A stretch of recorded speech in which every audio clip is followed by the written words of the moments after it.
নমস্কার বন্ধুরা, চলে এসেছে এক্সেলের আরেকটি ইন্টারেস্টিং ক্লাস নিয়ে এবং আজকের ক্লাসটি খুবই ইন্টারেস্টিং হতে চলেছে। তার কারণ হচ্ছে আজকে তোমাদেরকে একটি ইনভয়েস বিলের ম্যাজিক দেখাবো। কেন ম্যাজিক বললাম, তার কারণ হচ্ছে ইনভয়েস যে নাম্বার এখানে দেওয়া আছে সেটা দেখো একটা ড্রপডাউন মেনুর ভেতরে দেওয়া আছে এবং এখানে অসংখ্য ইনভয়েস নাম্বার দেওয়া আছে এবং আমি যখনই ইনভয়েস নাম্বার পরিবর্তন করছি সঙ্গে সঙ্গে দেখো আইটেম চলে আসছে, কোয়ান্টিটি, রেট, অ্যামাউন্ট অটোমেটিক্যালি চলে এসে তার একটা বিল তৈরি হয়ে যাচ্ছে, অর্থাৎ তার টোটাল কত রেট হচ্ছে সেটাও চলে আসছে। এটা আমি কি করে করলাম এটাই তোমাদেরকে দেখাবো। দেখো যখনই আমি পরিবর্তন করছি সঙ্গে সঙ্গে কিন্তু তার আইটেম, কোয়ান্টিটি, রেট সবই পরিবর্তন হচ্ছে এবং এর যে র ফাইল অর্থাৎ যে মেন ফাইলটি আছে সিট 1-এ, যেখানে আমার ইনভয়েস বিলটি তৈরি হয়েছে সেটা কিন্তু সিট 1-এ, অর্থাৎ তোমাদেরকে এই সিট 1-এর ডেটাটাকে সিট 2-এ এনে কি করে ফর্মুলা দিয়ে সেট করলাম এটাও তোমাদেরকে দেখাবো।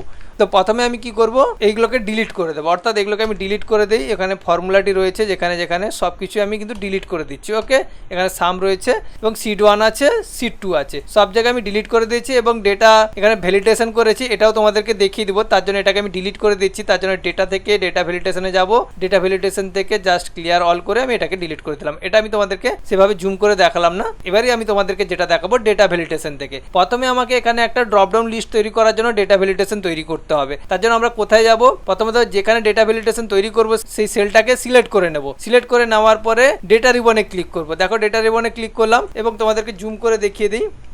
দেখো এখানে ডেটা রিবন বলে একটি অপশন আছে, জাস্ট ডেটা রিবনের উপর ক্লিক করে এখানে চলে যাব। এই যে ডেটা ভ্যালিডেশন, যেখানে ডেটা টুলসের যে গ্রুপটি রয়েছে তার মধ্যে দেখতে পাবে ডেটা ভ্যালিডেশনের একটি অপশন আছে, সেখানে আমি ক্লিক করব। দেখো প্রথমে আমি কি করলাম, ইনভয়েসের যেখানে আমি ড্রপডাউন মেনু তৈরি করতেছি সেই সেলটাকে সিলেক্ট করে ডেটা থেকে ডেটা ভ্যালিডেশনের ড্রপডাউনে ক্লিক করলাম। তারপর দেখবে আরেক ডেটা ভ্যালিডেশনের আবার একটি অপশন বেরিয়েছে, জাস্ট তার উপর ক্লিক করব। অর্থাৎ সেখানে আমি ক্লিক করে জাস্ট ডেটা ভ্যালিডেশনের উপর ক্লিক করলাম। ডেটা ভ্যালিডেশনে ক্লিক করার পর ডেটা ভ্যালিডেশনের একটি ডায়লগ বক্স ওপেন হয়ে গেছে।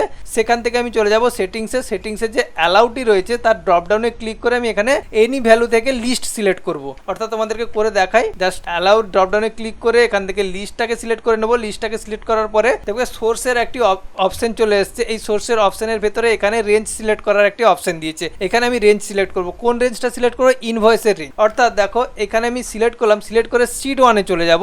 সিট 1-এ গিয়ে এখানে যে ইনভয়েস নাম্বারগুলো রয়েছে সেই পুরো রেঞ্জটাকে আমি সিলেক্ট করে নিলাম। তো পুরো রেঞ্জটাকে সিলেক্ট করে আমি ওকে করে দিলাম। এরপরে দেখো এখানে ম্যাজিকের মতন কিন্তু ড্রপডাউন মেনু তৈরি হয়ে গেছে এবং সমস্ত ইনভয়েস নাম্বারগুলো কিন্তু চলে এসেছে। এবার আমি ইনভয়েস অটোমেটিক্যালি পরিবর্তন করতে পারবো। এটা তো খুব সহজেই আমি করে ফেললাম, কিন্তু আমি চাইছি যে এখানে যে ইনভয়েস নাম্বার ওয়াইজ তার যে প্রোডাক্ট এবং কোয়ান্টিটি, রেট, অ্যামাউন্ট যেন অটোমেটিক্যালি চলে আসে এবং যোগ হয়ে যায়, সেটা আমি কি করে করব। তার জন্য কি করব, এখানে আমি ফিল্টার ফর্মুলাকে ইউজ করব। অর্থাৎ ইকুয়াল দিয়ে আমি কি করব, ফিল্টার ফর্মুলাকে কল করলাম এবং ব্র্যাকেট শুরু করলাম। এরপরে ফিল্টার ফর্মুলার যে সিনট্যাক্স রয়েছে সেটা যদি তোমাদেরকে দেখায় অটোমেটিক্যালি চলে আসে। প্রথমে যে অ্যারে, যে অ্যারেটা কি কোনটা, যে আমি name of item, quantity, rate, amount পুরোটা সেটাই হচ্ছে অ্যারে। অর্থাৎ সেটা কোথায় আছে, আমার র ফাইলে আছে। সেটা কোথায় আছে, আমি এখান থেকে চলে যাব সিট 1-এ। সিট 1-এ গিয়ে আমার এখান থেকে অর্থাৎ নেম অফ আইটেমের যে ডেটাগুলি রয়েছে সেখান থেকে চলে যাব পুরো অ্যামাউন্ট পর্যন্ত সিলেক্ট করব। অর্থাৎ আমি কিন্তু সিলেক্ট করলাম কোত্থেকে কত দূর পর্যন্ত, তোমাদেরকে জুম করে দেখিয়ে দিই।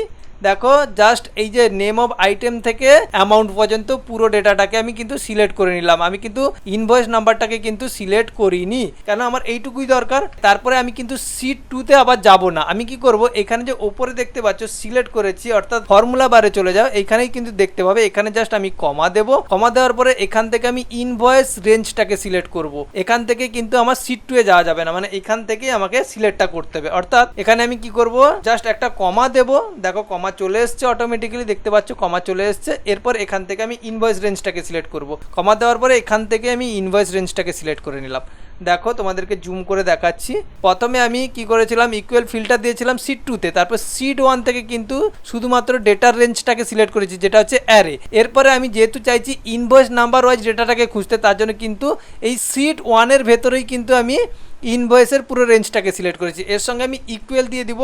ইকুয়াল দেওয়ার পরে আমি কি করব, সেখান থেকে ইনভয়েস যেখানে ড্রপডাউন তৈরি করেছিলাম তার সমান আমি করে দেবো। দেখো জাস্ট এখানে কি করব, ইকুয়াল দেব। ইকুয়াল দেওয়ার পরে এরপরে আমি সিট 2-তে আসবো। সিট 2-তে এসে আমি কি করব, এই যে ইনভয়েসের যে ড্রপডাউন মেনুটি তৈরি করেছি এইটা সেই সেলটাকে সিলেক্ট করব। অর্থাৎ এর সমান হলেই কিন্তু আমার ডেটাটাকে খুঁজে নেবে এবং ব্র্যাকেট শেষ করব। এবং এখানে তোমরা দেখতে পাচ্ছ পুরো সূত্রটা এখানে সিট 2-এর ভেতরেই। প্রথমে কি হচ্ছে, সিট 1 থেকে আমি পুরো রেঞ্জটা অর্থাৎ অ্যারেটা নিয়েছি, নিয়েছি, সেখানে কত থেকে কতটা নিয়েছি, name of item, quantity, rate, amount, পুরো তার ডেটাটার আমি রেঞ্জটাকে সিলেক্ট করেছি। তারপরে কি করেছি, ইনভয়েসের যে রেঞ্জটা আছে সেটাকে সিলেক্ট করেছি এবং ইকুয়াল দিয়ে আমি এর সমান করে দিয়েছি। অর্থাৎ এর যখন সমান হবে তখনই কিন্তু পুরো আইটেম থেকে ডেটাটাকে ফিল্টার করবে, এই এত দূর পর্যন্ত, সরি এত দূর নয়, এত দূর পর্যন্ত ফিল্টার করে নেবে। এরপরে আমি কি করলাম, জাস্ট এন্টার মারলাম, দেখো ম্যাজিকের মতন কিন্তু আমার বেরিয়ে এলো। অর্থাৎ এখান থেকে কিন্তু ইনভয়েস ওয়াইজ আমার ডেটাটাকে সার্চ করে নিল। এবার যখনই আমি ইনভয়েস পরিবর্তন করব, সঙ্গে সঙ্গে দেখো আমার অটোমেটিক্যালি পরিবর্তন হচ্ছে। এটা তো পরিবর্তন হচ্ছে কিন্তু অটোমেটিক্যালি টোটাল হচ্ছে না, সেটা খুবই সহজ। তোমরা জানো, জাস্ট এখানে কি করবে, টোটালের ঘরে ইকুয়াল দেবে, ইকুয়াল দেওয়ার পরে সাম ফর্মুলাকে কল করবে এবং ব্যাকেট শুরু করে পুরো রেঞ্জটাকে, অ্যামাউন্টের রেঞ্জটাকে সিলেক্ট করে ব্যাকেট শেষ করে এন্টার মেরে দেবে। দিলে কি অটোমেটিক্যালি আমার কিন্তু যোগটা হবে। যেমন এখানে যদি আমি চেঞ্জ করি, সঙ্গে সঙ্গে কিন্তু আমার আইটেম, কোয়ান্টিটি, রেট, অ্যামাউন্টও চলে এলো, সেটা যোগ হয়েও আমি কাস্টমারকে বিলটা পে করতে পারবো। ওকে, মানে ইনভয়েস নাম্বার পরিবর্তন করে আমরা কিন্তু একদম সহজে একটা ইনভয়েস বিল তৈরি করে নিতে পারলাম। আশা করছি আজকের ক্লাস থেকে তোমরা ফিল্টারের একটি দারুণ ব্যবহার শিখতে পেরেছো। ফিল্টার আমরা আগেও শিখেছি, কিন্তু ফিল্টারের অ্যাকচুয়ালি ব্যবহার কোথায় কোথায় এরকম আমরা সাধারণত ইউজ করতে পারি না, তার জন্যই কিন্তু ফিল্টারের আরেকটি ব্যবহার নিয়ে চলে এসেছি। আশা করছি আজকের ক্লাস থেকে তোমরা অ্যাডভান্স কিছু শিখতে পেরেছো। যদি ভালো লেগে থাকে অবশ্যই চ্যানেলটিকে সাবস্ক্রাইব করো। অসংখ্য ধন্যবাদ, বাই।